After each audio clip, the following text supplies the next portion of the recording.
João 8, versículo 1.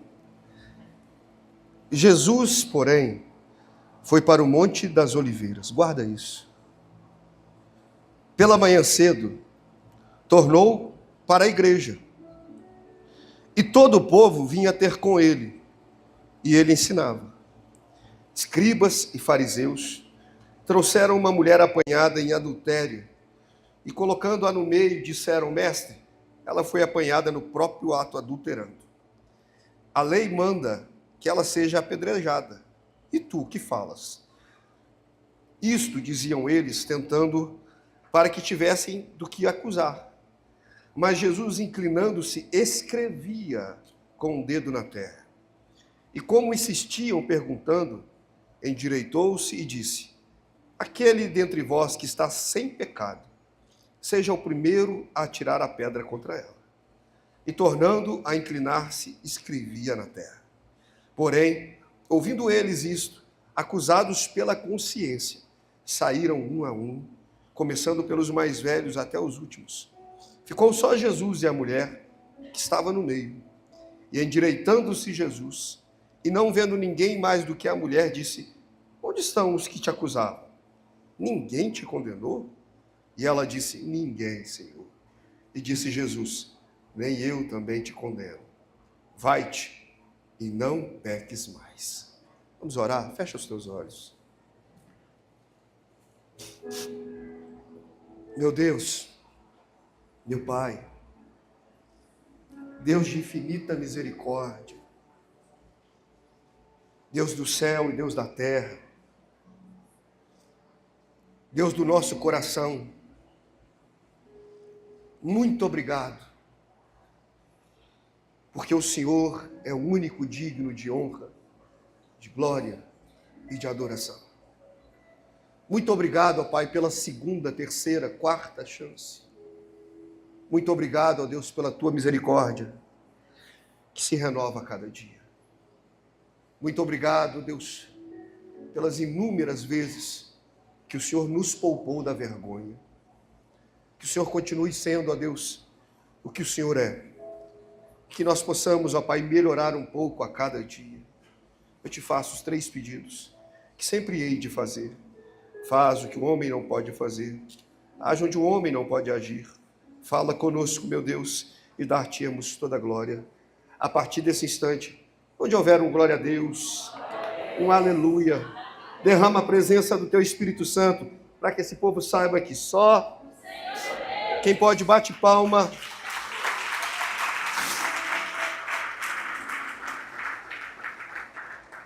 Não, você pode se sentar.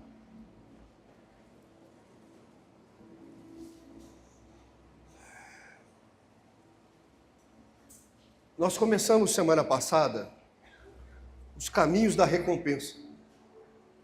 E o primeiro caminho apresentado foi a honra. A gente só reconhece, a gente só honra, porque a gente acredita que é especial. E é por isso que a Bíblia vai dizer, então, buscai em primeiro lugar o reino de Deus. As outras coisas vão ser acrescentadas. E a gente discorreu sobre isso e hoje eu me propus a falar sobre obediência. E vários nomes começaram a gritar dentro de mim. Moisés foi o primeiro, porque, irmãos, você obedeceu uma voz que diz para você construir uma arca.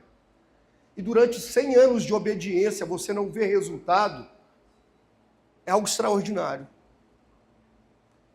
Para quem tem dificuldade de obedecer atravesse a rua, ou não ligue a televisão, você pegar alguém que renuncia 100 anos da sua vida, é algo para a gente parar e refletir. Mas aí Deus me levou para Sansão. E Sansão é o oposto de Noé. Porque a vergonha de Sansão, ela nasce da desobediência. Deus fala com ele, você vai ter um voto diferente, você vai ser nazireu, você não vai cortar cabelo, você não vai tomar vinho. Mas Sansão tem dificuldade em obedecer. E aí eu fiquei pensando um pouco sobre Abraão. Irmão, Abraão não tem nenhuma habilidade excepcional. Você não vê Abraão com um linguajar rebuscado, não tem ministério de milagres na vida dele. A única coisa que faz Abraão ser quem ele foi a sua obediência. A condição de dizer sempre sim a Deus, mesmo sem entender. E aí eu me lembrei de Jesus, porque Filipenses vai falar, sendo como Deus, não usurpou ser igual a Deus, mas se fez em forma de homem e foi obediente. Pronto, a mensagem estava pronta.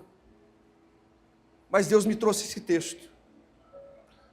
E esse texto parece não ter nada a ver com obediência, até que Jesus diz assim, vá e não peques. Então, irmãos, deixa eu falar um pouquinho com você sobre esse texto. Quando a gente entra dentro desse texto, a Bíblia começa dizendo assim, e Jesus subiu para o Monte das Oliveiras. Sabe o que a gente faz no monte? A gente ora. Sabe o que a gente faz no monte? A gente se santifica. Sabe o que a gente faz no monte? A gente pede a Deus, Deus, livra-me do mal. Quem vai para a noite, para o monte, está indo porque quer regeneração. Quem vai para o monte à noite, não quer confusão, quer paz. E Jesus então sobe para o monte e vai passar a noite inteira com o Pai. O texto dá a entender que a noite chega para a mulher também. E quando a noite chega para essa mulher ela vai para o adultério. Só que tem um problema. A noite vai embora e o dia chega. E é aqui que a gente precisa começar e estabelecer o que a gente sonha para a nossa vida, meu irmão. Porque tudo que você plantar à noite, você vai ter que colher de dia. Tudo que você faz no oculto, uma hora se revela. Às vezes a gente não entende as pessoas, a gente fala, meu Deus, como que essa pessoa está crescendo tanto? A comunicação dela mudou, os relacionamentos dela mudaram, os acessos. É porque enquanto você está dormindo, essa pessoa está dedicando o presente para conquistar o futuro. Enquanto você está dormindo, essa pessoa está dizendo, a noite é importante, mas mais importante do que a noite é o dia que virá. Então ela, o que ela faz? Ela se joga para aquilo que ela quer que seja o seu amanhã. Mas do mesmo jeito que tem gente que aplica, meu irmão, a noite para ter vitória de dia, tem gente que aplica a noite achando que nunca vai chegar o dia. E é aqui que é o erro da gente. Porque a Bíblia vai dizer assim, o choro, ele dura uma noite.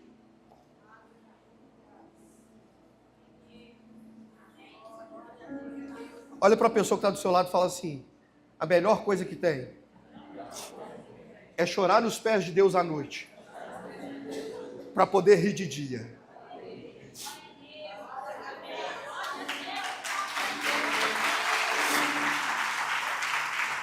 Irmãos, quantas vezes, e aí eu estou falando como ser humano que nós somos, a noite é um convite à extravagância. A noite é um convite aos excessos. A noite é um convite ao que ninguém vê. E é aqui que a gente se perde, porque sempre alguém vai estar te vendo. Você pode achar que ninguém está te vendo, mas sempre alguém vai estar te vendo. E o que acontece? O que cada um plantou à noite, eles vão receber quando chega o dia. O que Jesus plantou de noite? Oração. Como que ele está de dia? Em paz. O que essa mulher plantou à noite? Adultério. Como que ela está de dia? Desesperada. E ela está desesperada porque ela sabe que a lei de Moisés, ela não dá prerrogativa. Quem peca no adultério merece a morte. E aí o que eles fazem? Eles pegam essa mulher, pegam em adultério, e Jesus está na igreja. Jesus está no templo. Eu vou repetir isso para você dar um glória a Deus.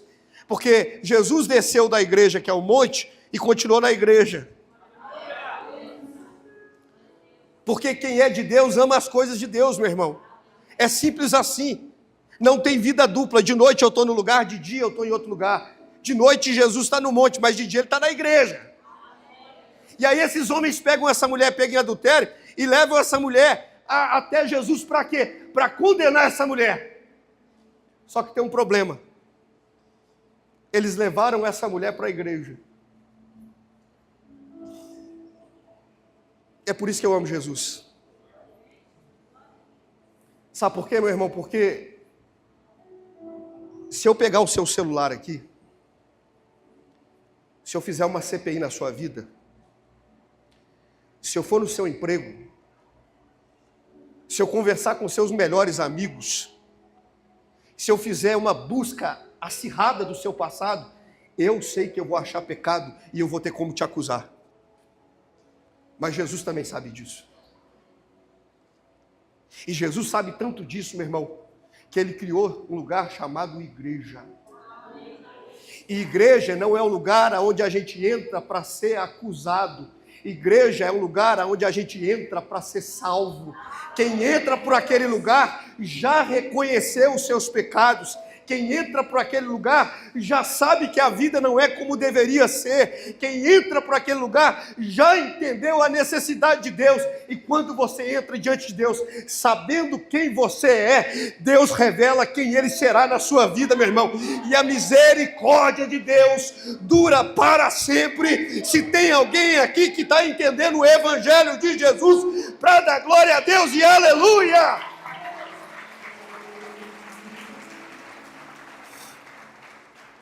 Olha que coisa interessante. Quando eles chegam naquele lugar, na igreja, chegam muitos religiosos. E sabe qual que é o problema de religioso? Irmão, presta atenção. O religioso, o problema dele não é com você. O problema dele é com ele. Para o religioso, a igreja tinha que ser tão pesada para você quanto é para ele. Porque para o religioso, servir a Deus não é prazeroso, servir a Deus é obrigação. Escuta isso. Teve uma mulher que me procurou e falou comigo assim: pastor, o senhor viu os adolescentes da igreja? Eu falei: o que, irmã? Ela falou: estão vindo no culto com uns cabelos azul, rosa. Eu falei: não vi, irmã, e a conversa morreu aí. Mas quando eu cheguei em casa, eu parei para pensar, e essa mulher deve ter mais de 55 anos. E o cabelo dela é louro. Presta atenção, pintar de louro pode, mas de azul não pode? Pintar de louro pode, mas pintar de roxo não pode. Pintar de preto pode, mas pintar de bege não pode. Isso é religiosidade, meu irmão. Você conhece gente dentro da igreja que fala: pastor, eu sou contra a tatuagem. É, mas você faz micropigmentação na sobrancelha, né? Então você está olhando a trave que está no teu irmão e está esquecendo que na tua também está. Ao invés de você olhar a tatuagem que às vezes está nas costas do irmão, olha que está na tua cara. Olha para a pessoa que está do seu lado e fala assim: meu irmão, sai da religiosidade.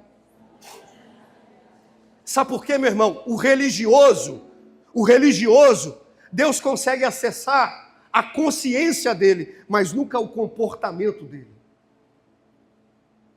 Toda vez que você encontrar um religioso, se você conversar com ele, ele vai falar: você está certo. Aí você fala com ele: então muda. Ele fala: não. Você quer ver como que isso é sério? A Bíblia não fala que eles jogaram as pedras no chão. Quando eles perceberam que eles não poderiam apedrejar aquelas mulheres, eles saíram com aquelas pedras para apedrejar outra pessoa. Porque o religioso, meu irmão, sempre vai atrás de alguém para apedrejar. Mas o evangelho, meu irmão, não me ensina a segurar a pedra. Sabe por quê? Porque Jesus já é a pedra.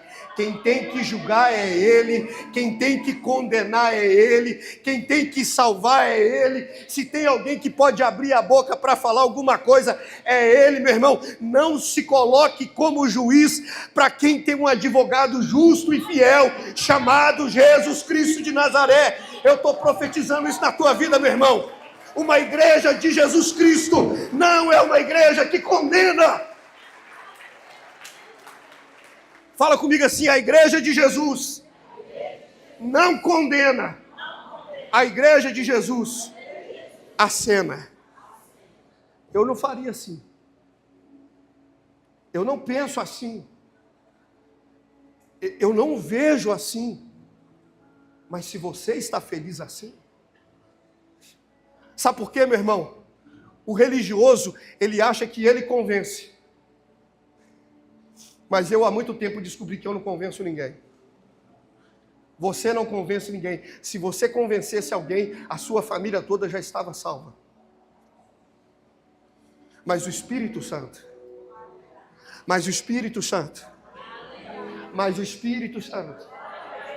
Ele convence de toda a verdade, Ele convence de toda a justiça, Ele convence de todo o juízo. Então o que a gente está percebendo nesse texto? Essa mulher pega em adultério, ela tem um problema que não dá para resolver. Ela fez um homem quebrar a aliança com Deus. Porque a Bíblia diz, então, unir-se-á o homem e a sua mulher e serão uma só carne. Ela entrou num relacionamento. Se esse homem se apaixona, ele rompe com a família. Se esse homem se apaixona, ele rompe com os filhos. Então o que a gente faz com uma pessoa que quer matar uma família? A gente mata ela. É isso que a lei está dizendo. Quando você encontra alguém que está pronto para matar uma família, você precisa aprender a matar essa pessoa. Aí eles chegam para Jesus e falam: Jesus, tem que matar. Aí Jesus fala: tem que morrer.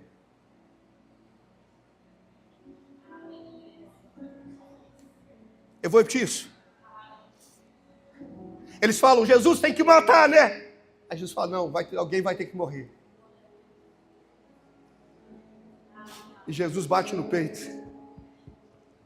e fala: eu vou ser aquele que por causa da sua vida, por causa dos seus pecados, por causa das tuas transgressões, meu irmão, o que a gente faz é digno de morte. O que a gente faz, meu irmão, a gente envergonha o evangelho, a gente atrapalha, a gente usurpa, a gente mente, a gente rouba. Aí vem o diabo e fala: merece a morte. Aí Jesus diz: então eu vou morrer. Ele tomou sobre si as nossas enfermidades, o castigo que nos traz a paz está sobre ele, e sobre as suas machucaduras nós seremos sarados. Levanta essa mão direita, meu irmão, porque eu estou colocando aqui uma pedra em toda a condenação contra a tua vida. Jesus é o advogado que comprou a nossa causa. Ele sabe quem a gente é, Ele conhece a nossa natureza, e justamente porque Ele sabe que a gente não ia dar conta, a Bíblia diz: e Ele desceu do céu, se fez homem, foi obediente até morte de cruz. Por isso Deus o exaltou, lhe deu o nome que está acima de todo nome, e diante dele todo joelho vai ter que se dobrar, toda língua vai ter que confessar que Ele não eu, Ele é Senhor.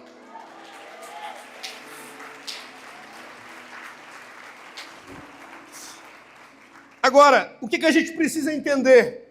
O que a gente precisa entender é a oportunidade que nos é dada.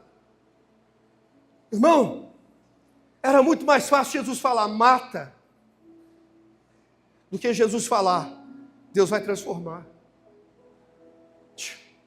É muito mais fácil a gente dizer mata do que a gente falar: o evangelho pode transformar. Olha para a pessoa que está do seu lado e fala assim: não esquece que você é ex não, tá?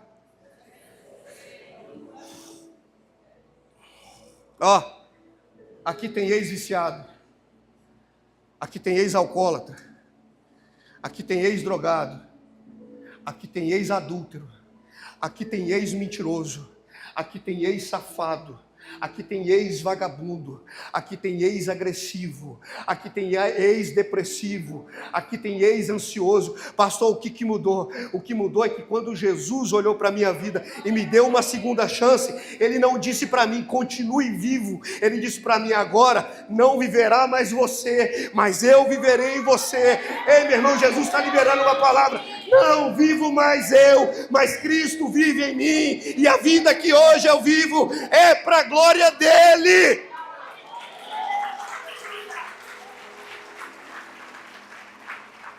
Você está entendendo por que quando a gente vem para a igreja e Jesus nos dá uma nova chance, a gente não precisa errar, a gente não precisa cair, a gente não precisa se sujeitar? Por quê? Porque quando Jesus coloca a gente de pé, Ele não coloca a gente para ser quem a gente é, Ele coloca a gente para ser quem Ele é. O diabo sabe que se o Pablo levanta Pablo, ele continua sendo Pablo, e os erros do Pablo sempre serão os erros do Pablo. Mas quando o evangelho entra na minha vida, agora não tem mais a ver comigo, não tem mais a ver com você, não tem mais a ver com a sua família, não tem mais a ver com o lugar que você mora, não tem mais a ver com as redes sociais, meu irmão, tudo se fez novo. Eu vou repetir isso pelo menos umas 3 vezes, tudo se fez novo. Eu vou repetir isso mais uma vez, para você dar uma glória a Deus, tudo se fez novo. Então, por que Jesus deixa a gente viva? Por que Jesus dá uma segunda oportunidade para a gente? Eu vou pegar a história do gadareno, para você entender. Porque quando Jesus ele chega em Gadara, vem um endemoniado, Jesus liberta aquele demônio. Os demônios vão para os porcos pulam no precipício, se atiram no mar. Aí vem os homens e falam o que aconteceu. Alguém denuncia que Jesus mandou os demônios para os porcos. Aí eles olham aquele homem que antes era agressivo, agitado, e aquele homem está vestido, aquele homem está sensato, aquele homem está comportado. E aí eles olham para Jesus e falam, nós não queremos você aqui. E eles mandam Jesus embora. Quando Jesus está indo embora, aquele gadareno vai atrás de Jesus e fala, deixa eu ir contigo. Aí Jesus fala, não vá comigo, fica. E mostra para eles como Deus teve misericórdia de ti. Irmão, expulsaram Jesus, mas Jesus continuou naquele lugar. Eu vou repetir isso para você dar um glória a Deus. Expulsaram Jesus, mas Jesus continuou naquele lugar, porque todas as vezes que eles viam aquele homem que era agressivo, todas as vezes que eles viam aquele homem que era um homem truculento, aquele homem que era atormentado, eles diziam, o que aconteceu com esse homem, que ele era de um jeito e hoje ele é de outro? E alguém dizia, foi um tal de Jesus de Nazaré, foi o filho de Maria que passou aqui, foi o filho de José que deu uma volta por Gadara, e agora aquele homem que era endemoniado é um homem que tem família, é um homem que foi salvo, é um homem que tem filhos, é um homem que vai para a igreja, é um homem que respeita a sociedade. Aí você vai entender uma coisa. Você fala assim, pastor, eu não sei porquê, eu não faço nada no meu trabalho, eu não amolo ninguém, eu cumpro a minha função, mas eu sou perseguido demais naquele lugar. Eu vou te falar por quê, meu irmão. Porque o certo denuncia o errado.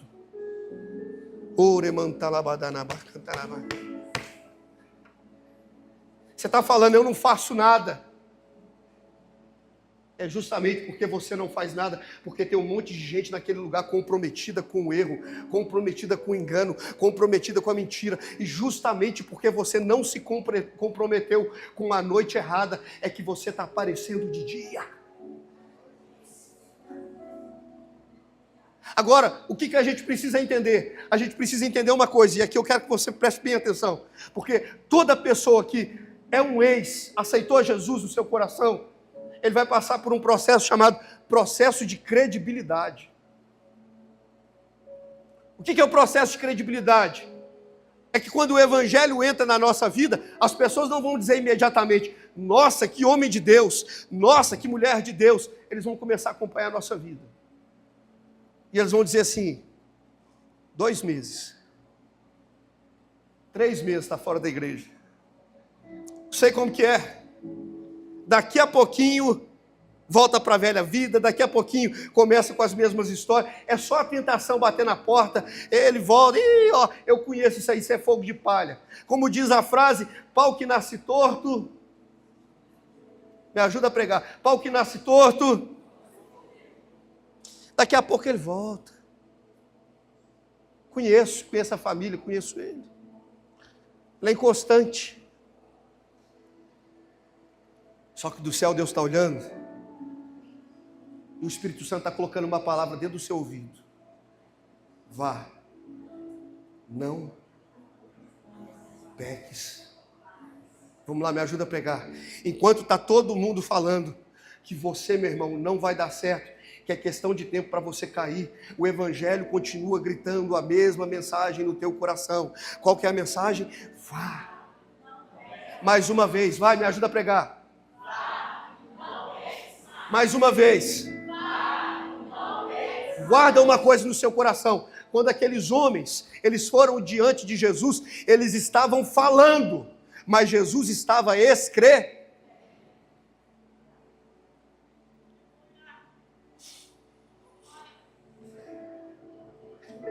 Deixa as pessoas falarem.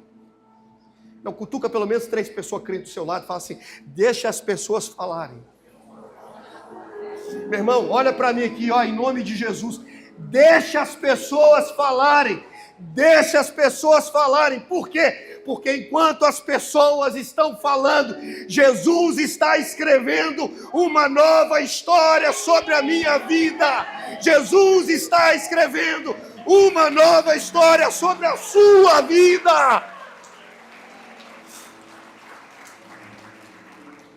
E aí o que eu preciso aprender? Eu preciso aprender que depois do tempo da credibilidade, vai vir o tempo da constância. Esse tempo é importantíssimo para a gente, por quê? Porque depois que as pessoas começarem a olhar para a nossa vida e ver que de verdade a gente mudou, elas vão começar a querer se identificar com a gente. Elas já vão começar a falar assim, mudou mesmo, hein? Nunca mais vi ele naquele lugar. Nunca mais vi ele bebendo, nunca mais vi ele prostituindo, nunca mais vi ele agindo daquele jeito. E aí sabe o que começa a acontecer? Essas pessoas de maneira sorrateira, elas vão começar a se aproximar da gente. Aqui eu não sou crente não, mas se você tiver oportunidade, ora por mim lá na sua igreja. Fiquei sabendo que você está na igreja, né? Tem jeito de você colocar meu nome na oração? Eu estou passando por umas provas lá em casa. Irmão, contra a igreja, contra a igreja, contra a igreja, as portas do inferno. Então, quanto mais eu avanço em direção a Jesus, mais o inferno recua. É o que a gente precisa entender. O que a gente precisa entender é que o que transforma a vida das pessoas que estão perto de nós é elas perceberem o antes e o... Sabe que tem muita gente hoje que não quer vir para a igreja, meu irmão? Tem muita gente hoje que não quer vir para a igreja por causa do mau testemunho de muitos cristãos que estão aqui dentro. É gente que veste a bandeira do evangelho pela metade. É gente que faz coisa para escandalizar mesmo. Fala, esse povo tem cabeça fraca, então eu não vou me sujeitar não. E aí você vai para as redes sociais e faz tudo para escandalizar. E Paulo disse, quando você estiver com alguém fraco, faça de fraco. Então eu estou olhando aqui hoje para você, e estou dizendo para você, presta atenção. O segredo de vencer com Jesus é a obediência. E às vezes, você vai ter que entender uma coisa, o quê? No reino de Deus, a obediência é mais importante que a compreensão perfeita. Porque tem coisas que a gente leva tempo para entender.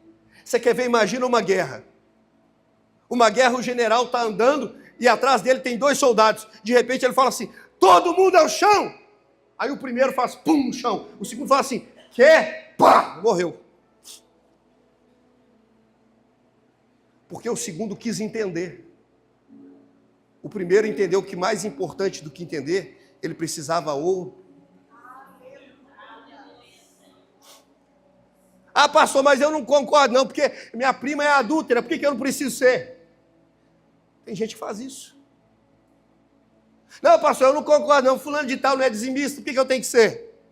Meu irmão, com quem que você está se comparando? Se compara com quem é vencedor, se compara com quem é cheio do Espírito Santo, se compara com quem quer ter vida com Deus, se compara com quem vive o Evangelho de maneira integral. Tem muito mercenário da fé, mas ainda tem muita gente que sobe de noite no monte para poder dar resposta para as nossas vidas de dia. São essas pessoas que você tem que ter na tua vida. São pessoas que pagam um preço para que o Evangelho não seja corrompido. São pessoas que pagam um preço para que você olhe para a igreja e diga, vale a pena ser dela. E sabe o que a Bíblia vai dizer, meu irmão? Que viria muitos escândalos. E todo dia a gente vê um escândalo. Mas não precisa ser com você. O escândalo fica para o outro. Mas a honra a Deus fica com você.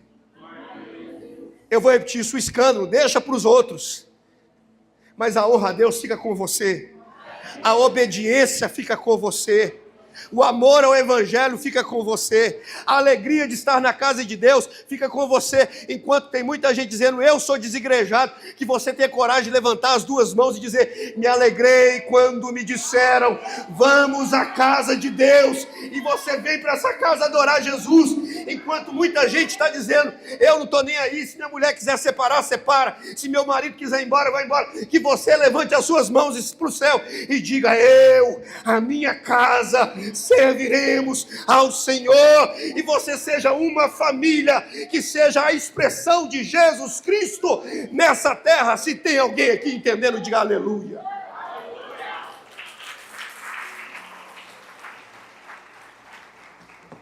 Então repete comigo assim, não é como eu sou, é sobre como eu quero ser.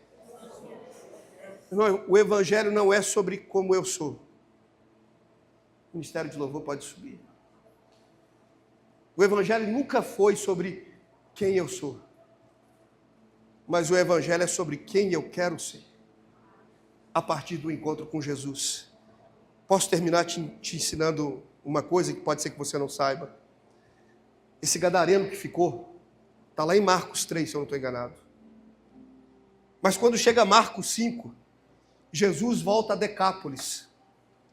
E tem uma multidão esperando Jesus. Quem que você acha que falou de Jesus para essa multidão? O endemoniado. O ex-endemoniado. O violento. Não. O ex-violento. O que se cortava. Não. O ex que se cortava. Porque depois que Jesus entrou na vida dele, tudo se fez novo.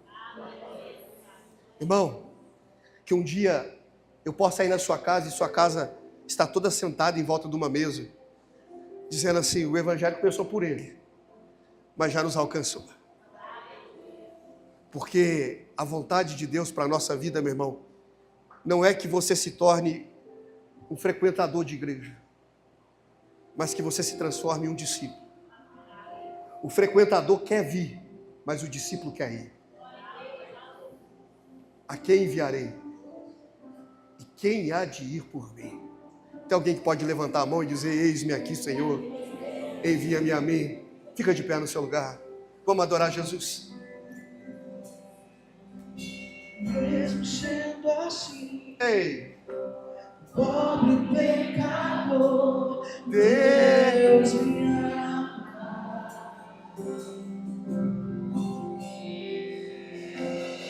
Mesmo sendo falho, mesmo sem